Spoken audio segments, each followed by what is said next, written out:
Welcome to this week's video. This week we're going to be going over how I painted the plasma cannon on the size of the Emperor Dreadnought. The paints that we're using are Vallejo Model Color Dark Prussian Blue, Vallejo Model Color Blue, Vallejo Model Color Sky Blue, and Vallejo Model Color White. As always, if you enjoy the video or find it helpful, please hit the like button, and if you want to see more, make sure you hit the subscribe button. If for whatever reason you're interested in getting an army painted, or you want more in-depth video tutorials, feel free to check out the members area or get in touch. Here we go.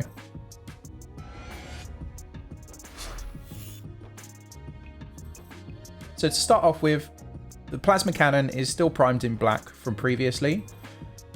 We're going to go over this with Vallejo Model Color Dark Prussian Blue. Now, this Dark Prussian Blue is going to be entirely covered as we progress, but the problem is if you start putting things like Sky Blue or the Vallejo Model Color Blue straight over the black, you end up with something which is a little bit more desaturated, a little bit more pale. So it's better to give yourself a strong foundation when it comes to the color. So we're putting a solid base coat of Vallejo Model Color Dark Prussian Blue over this, thin it down to like a semi-transparent paint, and then do a couple of coats. The next stage is, this is the Vallejo Model Color Blue. What we're aiming for here is to get a transition from light to dark, nice and simple. So the bottom of the plasma is going to be lighter, that's where it's going to be hotter, and the top of the plasma is going to be darker. So we're trying to create a transition from dark at the top to light at the bottom.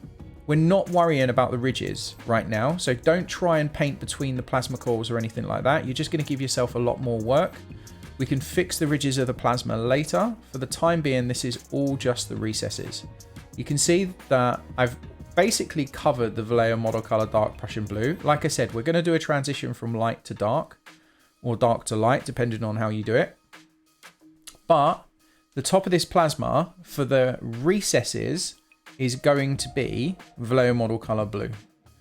This is the bottom part of the plasma. Now, this is a semi-transparent paint, but I've got quite a lot of paint on that brush. And what I'm doing is basically, I'm trying to create a transition from Vallejo Model Color Blue to Vallejo Model Color Sky Blue. And you can already see, like, this is starting to work really nicely. It's up to you how you blend this. I've done a little bit of a messy wash, and then I've cleaned it up. So I've feathered it out a little bit. You can do this by layering with semi-transparent paint, so building up consecutive layers of paint to create a transition. You can do it with an airbrush, whatever works for you. In this case, I'm going with like some messy washes. It's a fun way of painting. But to do that, basically you're going for a semi-transparent paint and your brush is loaded quite a lot. And then what happens is it puddles up quite a bit. So this is Vallejo Model Color White. Because the paint is semi-transparent, basically the Vallejo Model Color White is not pure white. The paint is semi-transparent, it's going over blue, it's going to be tinted blue. And you can see what we've got is this really nice messy transition. It's not perfect at the moment, we've got plenty of time to fix it. All we're doing is trying to create that transition first of all. So it's going from dark at the top, light at the bottom. Can't stress this enough, the hottest part of the plasma needs to be nice and bright.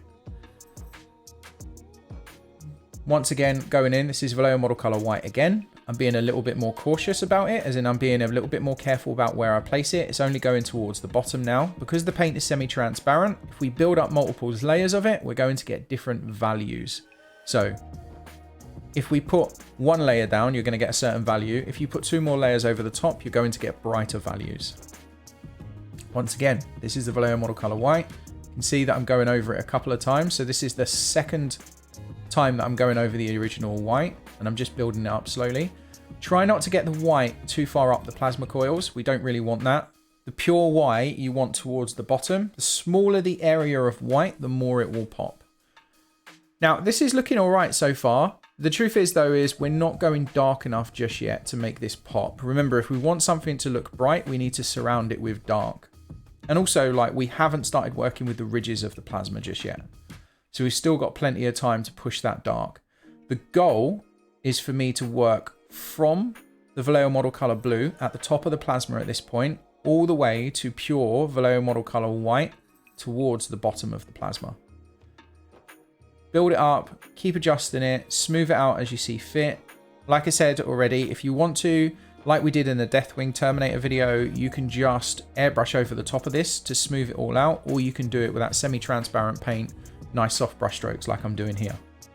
Whatever works for you. If you want to know more about blending, check out the members area. There's loads of videos on blending in there, on how to layer, glaze, wet blend, filter, all that sort of stuff. Next up, now we are working with the ridges. Now the reason why we do the recesses first and the ridges afterwards is because with the ridges, we can use the side of the brush and we can basically paint over all the ridges without hitting the recesses, which makes life a lot easier. So this is Vallejo Model Color Dark Prussian Blue. And we are basically all of the ridges towards the top. We're pushing them much darker. Because we push those much darker, the white and the sky blue pops much more. Remember what I said? If we've got a nice bright color, if you surround it by dark, it pops much more. When it comes to the ridges that are towards the hot area of the plasma, so closer towards the white, that we're using Vallejo Model Color Blue. So the ridges in the brightest area are going to be painted Vallejo Model Color Blue, as you can see. And the ridges towards the top area, towards the darkest area, are being painted Vallejo Model Color Dark Prussian Blue. Sorry, it'll come into focus in a second. Will be painted Vallejo Model Color Dark Prussian Blue. And then if you want to, you could push this up to, say, like a nice dark purple, like a, I think Nagaroth purple from Games Workshop is quite a good one, or even just Vallejo Model Color Black or a black of your choice. I haven't bothered at this point. I haven't really felt the need. Once you've got this overall transition, you can see the result is there, right? This is now working. Then it's just the case of making any adjustments that you might want.